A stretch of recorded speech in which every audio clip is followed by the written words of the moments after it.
Hey, Walter Sorrells back with another Knife Makers Friday 5. Today, fart around and find out.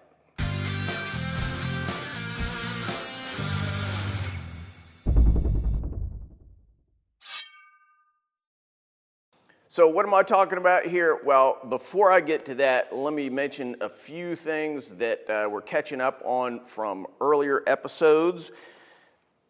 This right here, this knife, I'm giving this away. About a month ago, I said that anybody who signed up after the Friday 5 that I did, like I said, probably about 4 weeks ago, would be automatically signed up for a knife giveaway. So I'm giving this away to Mark M. Politi of Pembroke, Mass. Thanks to everybody who signed up for the mailing list. Really appreciate your support in the channel. Okay, next item, this knife right here, which I made for my last Pops project of the month. Normally when I put these on sale, they go pretty quickly, but this was a little more expensive. This is actually a lot, you know, some of the knives that I make, I'm just trying to show a particular technique or whatever. This is not that way. This is really a pretty nice knife, and so the price is a little bit higher than it would be for most of the knives for my videos. So I'm going to take, I don't know, $100 off of this knife. It's in the specials section at tacticsarmory.com, so go check tacticsarmory.com, and hopefully we can find a home for this, what I think is a really pretty cool knife this weekend. I really like this knife. I almost kept it and, you know, decided to use it in my kitchen. It's kind of a Bowie knife type thing, but it's fairly thin, and you could actually use this like for a barbecue knife or something like that. Anyway, I think it's a pretty cool knife. $100 off this weekend only. All right, so let's turn to the main topic of the day, which is fart around and find out. What am I talking about? Well, let me back up and tell a little bit of a story. So this past week, I just had a crappy weekend. My wife's had some health issues recently, and then on top of that, my wife and I had to go up to North Carolina where her mom lives. She's 98 years old. She's having health problems, and we were moving her into a care facility. And, you know, it's just it's a stressful, kind of unhappy, melancholy thing to do. And so, anyway, got back this week, and I was just like, man, I am just worn out. I don't feel like working today, and so I thought, well, you know what? I'm just gonna, you know, play guitar or play drums or go swimming and just mess around and do nothing. Well, that did not happen. What did happen, though, was, you know, I just realized at the beginning of the day, hey, look, I'm gonna end up working. So instead of working on what I had intended to work on, which is, this is one of my shadows.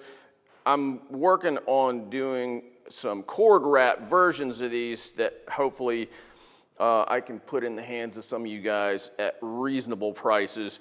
And so my intention was to get all this stuff done this week and get them for sale on the website. Didn't get around to doing that.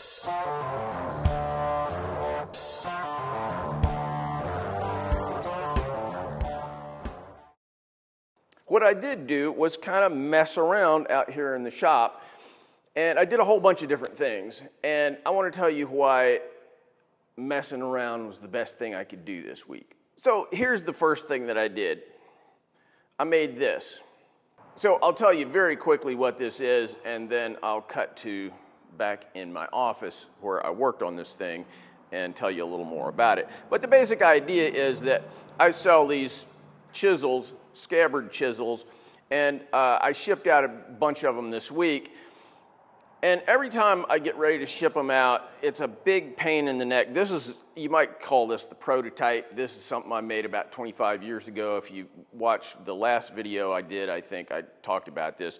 Anyway, these chisels are kind of specialized chisels made for making Japanese sword scabbards. Anyway, when I ship these things out, they're super sharp. I mean, they're hair shaving sharp when I ship them out, and I ship them in little shipping tubes, and finding a way to make sure that this thing does not cut its way out and poke out of the shipping tube is a big pain in the neck. So I had this idea of making this little thing on here that would protect it and keep it from tearing its way out of the tube. So I'll tell you a little bit more about that now. Basically, this right here is the little shoe that I showed you out in the shop. That's all there is to it. It took me about 15 minutes to design it.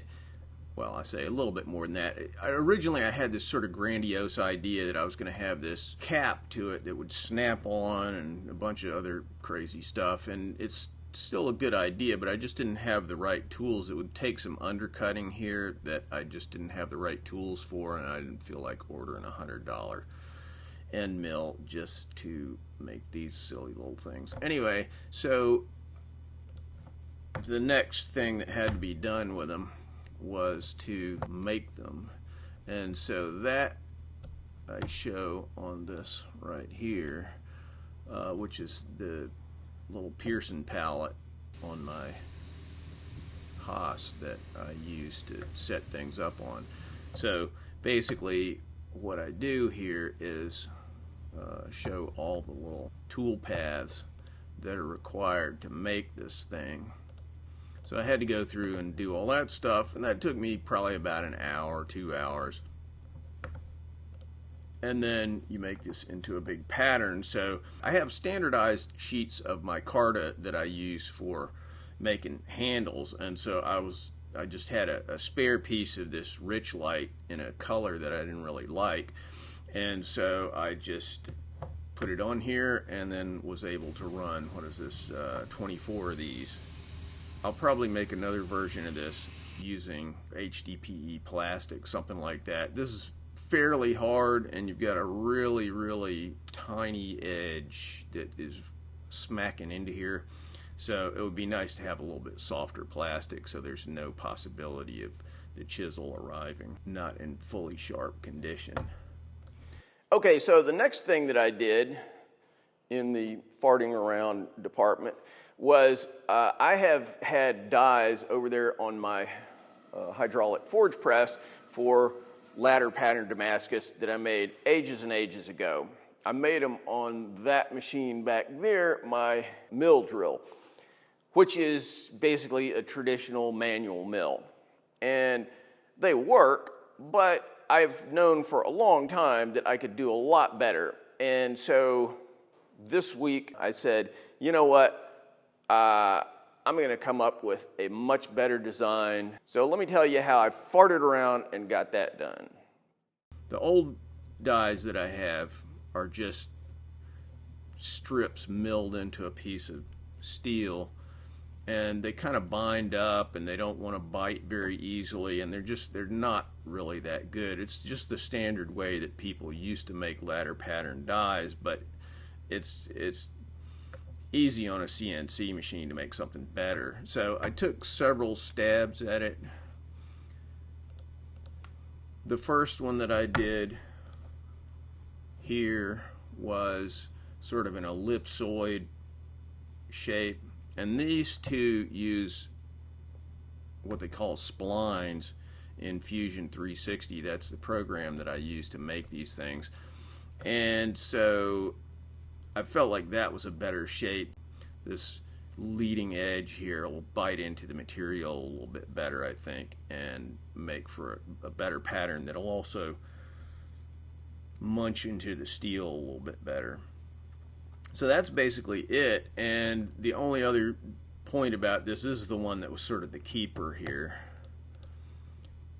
is I've got two flats on the ends of it. So this is 4 inches long, and then I mill these little strips in there, and the flats then can be used to put standoffs so that I can squash these things down and get really precise thicknesses. Incidentally, I'm only showing one of these, but the way they're made, I can make two to this pattern, and then the top one, the top die will just flip over and it'll fit neatly into that shape. So they're exactly the same, but sort of the inverse of each other. This has the various tool paths, so I use a 3/8 inch end mill to mill out these little flats, and then I rough everything out with a 1/4 inch, or no, I think it's an 1/8 inch end mill, and then I use a ball end mill to finish them and give them that nice shape. So I didn't actually get around to running these on the CNC machine, but hopefully I'll do it pretty soon, and then make some ladder pattern Damascus. Maybe I'll make some Tactics Armory knives out of it. Okay, so another thing that I did while I was in my farting around mode was out there in one of the other rooms in my shop. I've been spray painting a guitar that I'm making.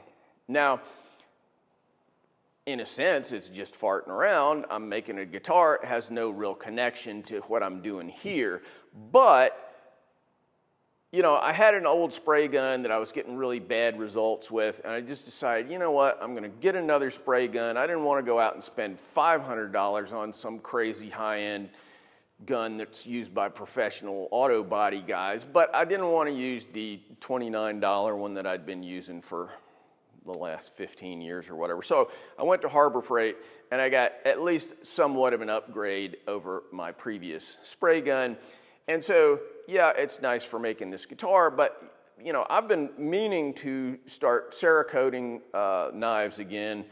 I used to do that, and I never felt like it justified itself financially because I had this very home shop type way of doing it, and so it just took a lot of time. The results weren't all that great. So got a new spray gun. I've actually learned some new things about how to spray things well, and we'll see how that all resolves. But the idea here is that not only will I be able to make this guitar, which is fun, but hopefully I can use this spray gun, this same spray gun, and some improved technique that I've gotten from working on this guitar to do Cerakoting for some knives. And so hopefully I'm stepping up my game in terms of my Tactics Armory lineup by farting around in the shop doing something that I just am doing for fun. Okay, so wrapping this up, you know, I've always told people that creativity, real creativity, takes a lot of self-discipline and work and focus. So honestly, this is where a lot of artistic or creative folks fall down. They got lots of ideas, but there's no follow-through. You know, most successful creative people are not actually head in the clouds, dreamy kind of people like folks tend to think of artists being, or creative people, and I'm including engineers and whatever in that group, craftsmen. But, you know, people imagine that being creative is the kind of, hey man, I had the coolest idea last night. That's really, in my view, not where creativity happens. Truth is, ideas are cheap and hard work is where all the payoff comes. Real creativity means just pecking away at something for a long time until you get it right.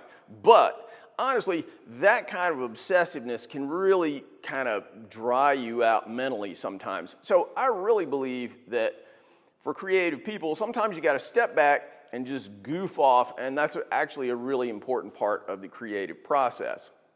It's just finding a balance between goofing off and, you know, just driving relentlessly after something you're trying to do. That's the big trick as a creative person. Now, you might well be saying, that's great for you, Walter. You got this cool self-made job and whatever, but what does that have to do with my life? Fair point. Most people watching these videos that I do are, you know, probably hobbyists who have zero intention of, you know, making knives all day. So here's where I'm going with this. You know, if you're hiding out in the shop making knives on the regular, or even if you're just curious about people who are making things, you're probably a naturally creative person. Naturally inquisitive, a learner, wants to know more, always trying to expand your world, and you may well invest a lot of this creativity in your job. And that may leave you kind of mentally dried out too. You walk in your house at the end of the day and you just feel like, ugh. If you want to turn that corner and do something creative, honestly, it's natural to feel kind of intimidated about taking up a complicated hobby like knife making. So I'd really encourage people to just fart around in the garage without being too goal-oriented. If you just naturally gravitate towards being really focused and you get a lot done out in the garage, that is awesome. That's how I got started, doing all this stuff that I do out here. But that's not for everybody, and give yourself the grace to just fart around, make mistakes, goof up. That's the curse of perfectionism, is that sometimes it stops you from even starting things. So the point is, if you do something and, it's not good, or it's not, or you don't finish it or whatever, look, if it leads to something, that's really cool. But if not, hey, it may lead you to be more fully invested in your work, more productive, more creative, happier with your life, your kids, whatever. So fart around and find out. Thanks for watching, guys. If you like what we're doing here, please subscribe and make sure that you click on that bell so you get notified of all the latest videos. Want to buy a knife from me? Check out my modern blades at tacticsarmory.com. Digging the channel? You can support our video making efforts on Patreon. I've been banging away on these videos for like 10 years, so I hope you'll show some love for all that hard work. Link in the cards and descriptions. Finally, if you're interested in making Japanese swords, check out my full line of Japanese sword videos where I show how to forge Japanese swords as well as how to polish them and how to make fittings, handles, and scabbards. WalterSorrellsBlades.com.